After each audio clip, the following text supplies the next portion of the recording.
Majid and brothers की जानिब से next gen EV Motors EV showroom 18 साल से कम उम्र के बच्चों के लिए बेहतरीन खूबसूरत बैटरी की गाड़ियां, जहां 35,999 से शुरू बैटरी की गाड़ियां हैं मौजूद,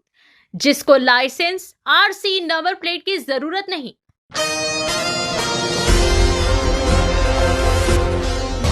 मदीना में पेश आने वाले दिलखराश आलमनाक बस हादसे में शहीद होने वाले उम्रा ज़ायरीन को जन्नतुल बकी में सुपुर्द खाक कर दिया गया। हैदराबाद के उम्रा ज़ायरीन जो कि मदीना के करीब हाल ही में पेश आने वाले इंतहाई ज़्यादा आलमनाक बस हादसे में शहीद हो गए थे,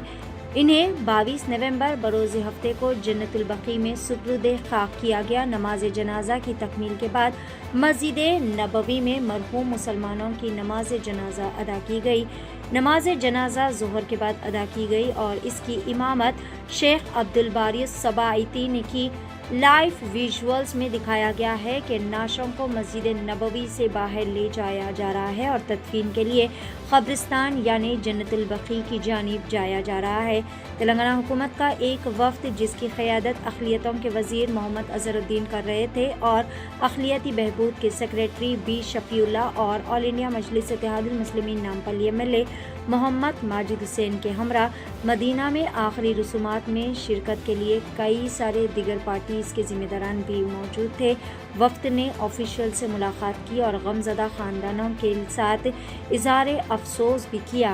पेश खुसूस में चंद मनाज़िर, Asian TV news bureau report. आज बहुत दुख का दिन था और आज 46 लोग जो तेलंगाना के जो उम्रे के लिए आए थे, फिर उसके बाद में मदीना शरीफ ज़ियारत के लिए आ रहे थे, एक भयानक एक्सीडेंट हो गया होगा ऑयल टैंकर के साथ और 46 लोग की मौत हो गई। और आज हमने बरियल किया है यहाँ पे 46 लोग का और इसलिए थोड़ा सा देरी हो गई। चाहे तो 1-2 दिन पहले भी हो सकता था, बट लेकिन यहाँ पे जो सऊदी गवर्नमेंट का रूल्स है, जो एक्सीडेंट जो केसेस होते हैं वो जो दूसरी जगह उनको बरियल ग्राउंड है वहां पे करते हैं, बट हम लोग ने बिल्कुल स्पेशल रिक्वेस्ट किया और ये जो भी डिसीजन होता है गवर्नर की तरफ से होता है, तो इन्होंने एक बहुत जन्नतुल बकी में जो हर आदमी जो जब डेथ होती है उनकी तो जन्नतुल बकी में दफन होना चाहता है और वो लोग ने आज हमने वो पूरी कोशिश की, हमारी कोशिश कामयाब हुई और लोग जन्नतुल बकी में दफन हुए। और मैं यहाँ पे 3-4 लोग के बहुत बहुत शुक्रिया अदा करूंगा, क्योंकि मैं जितने भी डिसीज लोग थे उनके लोग आए हुए थे, उनसे मेरी बात हुई तो वो रेवंत रेड्डी साहब का बहुत बहुत CM साहब का बहुत बहुत शुक्रिया अदा कर रहे थे और ये कह रहे थे कि CM साहब ने बहुत स्विफ्ट एक्शन लिया और हर चीज हम लोग यहाँ पे उनके देख रहे, टिकट से लेके रहन सहन खाना और इंसान उनको एक और अच्छी एक अपॉर्चुनिटी भी दे रही है हमारी तेलंगाना गवर्नमेंट और CM रेवंत रेड्डी साहब। लोग कह रहे थे कि हमको कभी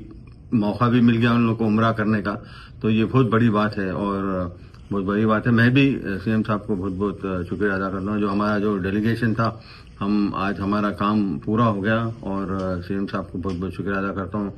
और सेक्रेटरी साहब शफीउल्लाह साहब ने भी बहुत पूरा दिन रात हम लोग मिलके यहाँ पे काम किए और हम बिल्कुल जो काम के लिए आए थे वो काम पूरा कर दिए। बट लेकिन यहाँ पे जो सऊदी गवर्नमेंट का भी मैं बहुत बहुत शुक्रिया अदा करूंगा, क्योंकि उन्होंने जो भी हमने यहाँ पे रिक्वेस्ट की उन्होंने बहुत जल्द से जल्द डिसीजन लिया। बट लेकिन थोड़ा सा देर हो गई लेने में, बट लेकिन जो रूल्स हैं यहाँ पे रूल हर कंट्री के अपने अपने रूल्स होते हैं, तो रूल्स फॉलो करना पड़ता है। और मैं हमारे हाई कमिश्नर साहब का भी बहुत बहुत शुक्रिया अदा करूंगा और हमारे फरहद सूरी साहब का भी जो काउंसिल जनरल है उनका भी बहुत बहुत शुक्रिया अदा करना चाहूंगा, क्योंकि उन लोगों ने दिन रात अपनी तरफ से पूरी मेहनत की। माजिद हुसैन साहब भी बहुत जबरदस्त काम किया, उन्होंने भी ग्राउंड पे काम किया है।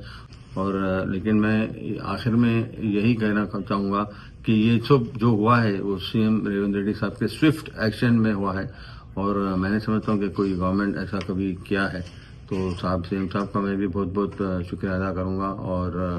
आज ये उम्मीद से लास्ट में ये चीज कहूंगा कि मैं जो भी जितने भी लोग मरहूमीन हैं उनको अल्लाह ताला मग़फ़िरत करे और जन्नत नसीब करे और ऐसी जगह पे उन लोग जहाँ पे बरीड है वो मेरे ख्याल में पहली जो जिस दिन क़यामत के दिन वो पहले उठाए जाएंगे और सरकार साहब के के नज़दीक बिल्कुल जन्नतुल बकी में दफन होना एक बहुत बड़ी बात है। बट लेकिन जितने भी लोग के जो रिलेटिव्स जो लोग आज नहीं है तो मैं उनका भी बहुत एहतराम करता हूँ, उनको भी मेरे तरफ से कंडोलेंसेस देता हूँ। और हम लोग जो भी गवर्नमेंट हम और करना चाहेंगी तो हम इंशाल्लाह ज़रूर आपके लिए पूरा करेंगे। और इंशाल्लाह आज शफीउल्लाह साहब का भी बहुत बहुत शुक्रिया है और एमएलए साहब का भी शुक्रिया अदा करते हैं। मैं बहुत आज हम लोग जो काम हम लोग को सीएम साहब ने सौंपा था वो मैं समझता हूँ इंशाल्लाह अल्लाह के फजल से अच्छा हो गया। 18 साल से कम उम्र के लड़के और लड़कियों के लिए अजीम पेशकश। हैदराबाद दक्कन में एक नुमाया नाम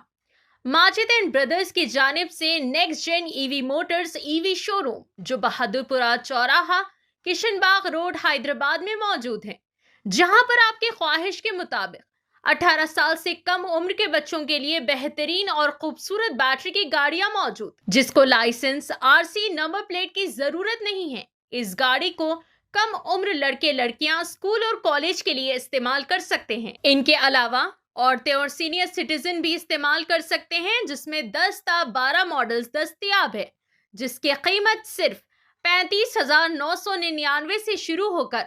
86,999 पर खत्म होती है, जिसमें मोटर और कंट्रोलर की वारंटी 2 साल है, बैटरी चार्जर की वारंटी 1 साल है। ये तमाम models next gen Motors Bahadurpura पर मौजूद है। मजीद तफसीलात के लिए 9246109197 या फिर 9246209197 पर रब्त करें।